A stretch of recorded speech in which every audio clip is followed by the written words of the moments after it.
Banks provide an essential role in our economy by channeling capital to businesses. To illustrate, we will break the economy into three groups: the banks, the savers, the borrowers, and the government. Say, Destiny, did I tell you that I was thinking about opening up a barbershop? No, you never mentioned that before. That's amazing news, George. When do you plan to open it? In about 3 months. I need about $30,000 to buy equipment and to lease a building and to cover all the overhead.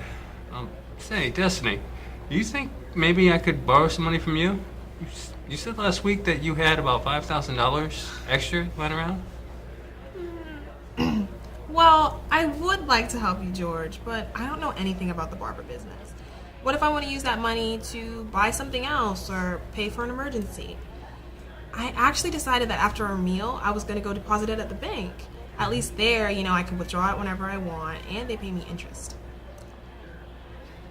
George, why don't you just borrow your money from the bank? If you want, I could introduce you to Ellie. She's a terrific banker and a really good friend of mine. And if your loan makes sense, I'm sure she could give you all the money you need. Wow. Would you introduce me? Yeah, no problem. So when do you want to go? How about now?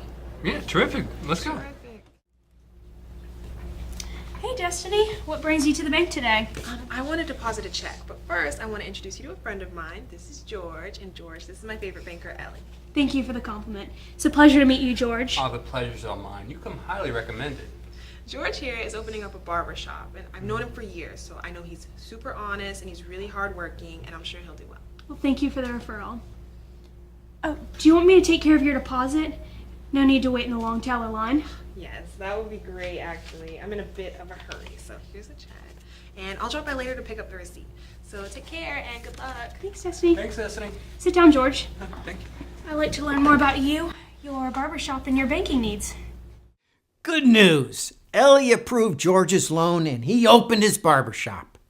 More importantly, this shows how Destiny's money can be used productively in the economy to expand businesses.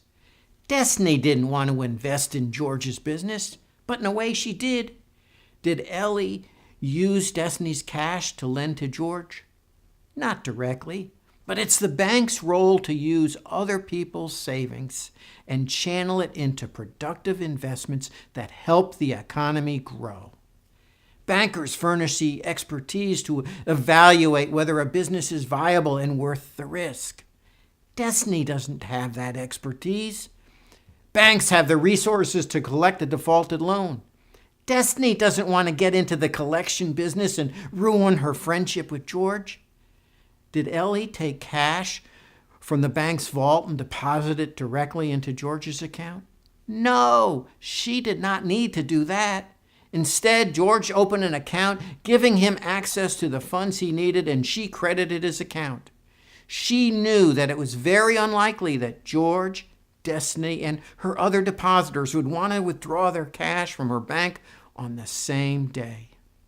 In fact, Ellie's bank lends about 10 times more than they have in reserves. And few would know, except the government, if the bank doesn't have enough reserves to meet its daily needs. This is called a fractional banking system. A fractional banking system is a banking system that results in growth in the money supply because banks are only required to keep a fraction of their deposits on reserve. The rest can be loaned to spur economic growth. The government has sent me here to audit your books. We are concerned that the quality of your loans may jeopardize the financial health of your bank. If more loans go into default, you will not have enough in reserves, and right now you're down to 8%. You must become more stringent in your lending practices. I understand. We do not expect the local economy to weaken. Christina, I'm concerned that if word got out about this in the public, we would risk a bank run. I don't agree. There would be some concern, but today is not like during the 1930s. The federal government will back you. First, we are your lender of last resort, so if you need to borrow additional liquidity, you may borrow it from us. Furthermore, depositors know their deposits are secured by FDIC up to $250,000, so they will probably not be lining up at your doors to withdraw their money. We will get through this, Ellie. I sure hope so. The fractional banking system, where banks are able to lend more than they have on reserve, really provides an incentive for aggressive banks to lend more and take larger risks than they should. After all, interest income is the bank's primary source of income. This can lead to a financial crisis if banks become too greedy, and is one reason why banks are highly regulated. The central bank is responsible for overseeing the banking system and stepping in to prevent banks from becoming overzealous. Sometimes, as with the financial crisis in 2008, they do not anticipate every problem.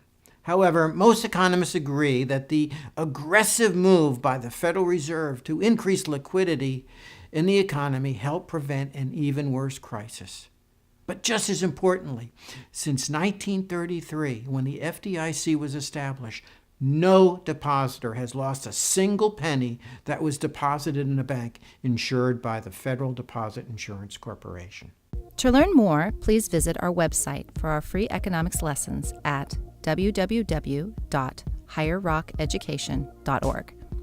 All our lessons include text, interactive exercises, review questions, and a related scripture lesson.